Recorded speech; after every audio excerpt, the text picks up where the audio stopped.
Okay, so week 7, we have cast our framework. We've rough trimmed it. We've electro-polished it, but we haven't fit it. So I've boiled the wax off the master model. I've soaked it in water once again. And what I'd like to do as a good, I think, standard of practice is to duplicate the master model.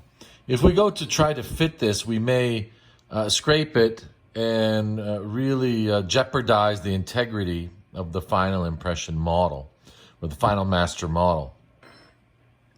We will go here to do the setup for try-in. We will go here to process on the master model, but we need to make a duplicate to fit the framework. Now, this is a pretty easy framework. There's just 2 guide planes in this Kennedy Class 1. However, I think it's a good habit when we start to get like multiple 4, 5, 6, 7, 8 guide planes, precision rests, etc. We need to have a duplicate model. So what I need for that is I need a stock tray. You can do this many ways. If the final impression was poured from the dentist in a PVS, then you could pour it twice.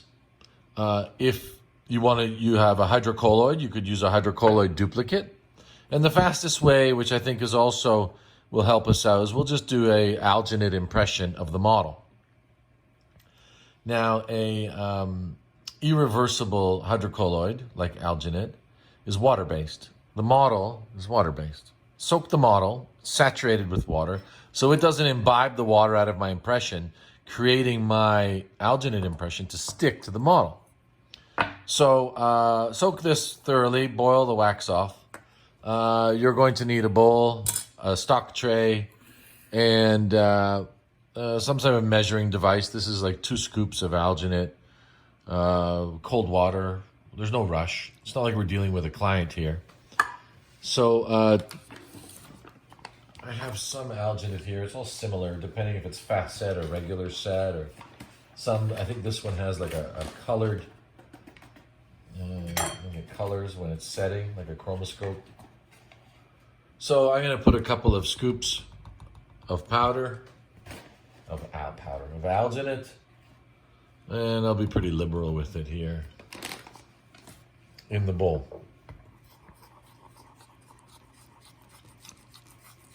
Now, there's no client in the chair, so there's no immediate rush. But, oops, I shook the...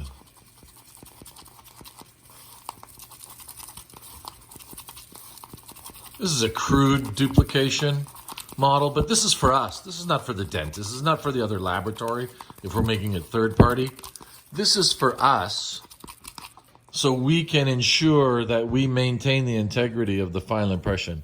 So I'm going to load the alginate here. I think I got probably a good 30 seconds to a minute working time, depending on the temperature of the water and the thickness of the mix here.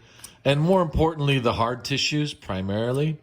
If you can duplicate the soft tissues, would be great. So I've loaded the tray. You can add some water here, like some people do, but don't have it handy with me right here. So I'm just going to go and put the tray on here and duplicate my final impression. Now I can cheat here because the patient's tongue is usually in this area, but this is going to help me block out my duplicating so I don't bury the tray, I guess. Why not? There's no patient here. I'm just duplicating the model. I might as well make it easy for myself. Although if I put too much, I don't want it to stick.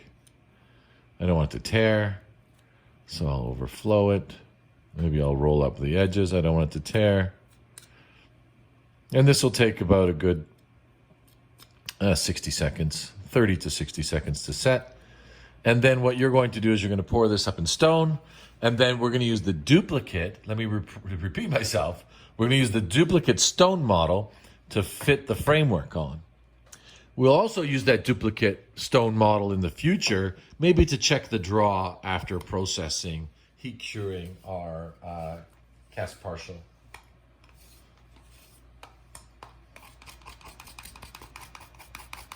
I'm just going to let that set up, and we'll have a look at it. And then I don't think we need to talk about how to pour an impression. Although this is another reason why I'm doing this here in our class, is because we're always used to pouring the pucks, or we've had them poured for us, as in this season, but we don't get enough practice pouring the alginate impressions, which would be more standard coming from the dental laboratory. So we can reinforce that skill here. Be careful, don't pull it off by the handle in case these holes that you've created here aren't retentive enough to hold the alginate.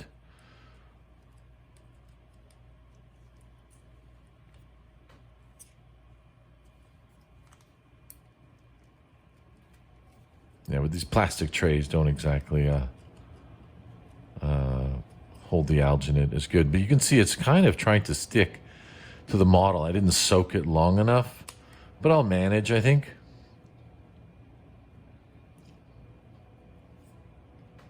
If it tears a little bit here in the front and the undercut's okay. I just want the abutment teeth to draw here.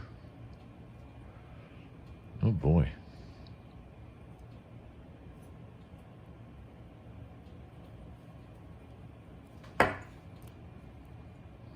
Soak the model thoroughly, please.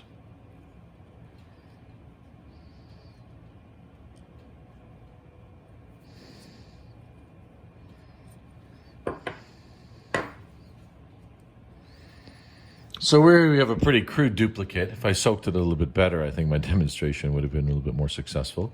But I'm still going to make this work. I've got a pretty good representation of the abutment teeth. I'm not too concerned about some of the soft tissue. But as you can see, I had a little bit stuck in between the centrals here. Please soak your model thoroughly, wet the model, over wet the model, so we can get some separation from the alginate from the model. You can see the dry model here really wants to imbibe the water. The contact angle between the alginate and the stone is completely different than between alginate and saliva in the client's mouth. But like I said, this is an experiment here that you can experiment. This is an exercise that you can reinforce pouring alginate impressions. So soak the model, stock tray, take an impression. If it doesn't work, do it again. And then once that's poured, we can go and fit our model. Fit our framework. Once we fit the framework, then we're going to polish the framework. We're approaching the last steps. Now, hopefully, the more experience we have, the better rough trimming will leave us less trimming when we're finishing, because we're also refining the trimming if we've got any things that we want to correct around the guide plane or the clasps. And then we're going to give this a polish here. Okay, thank you.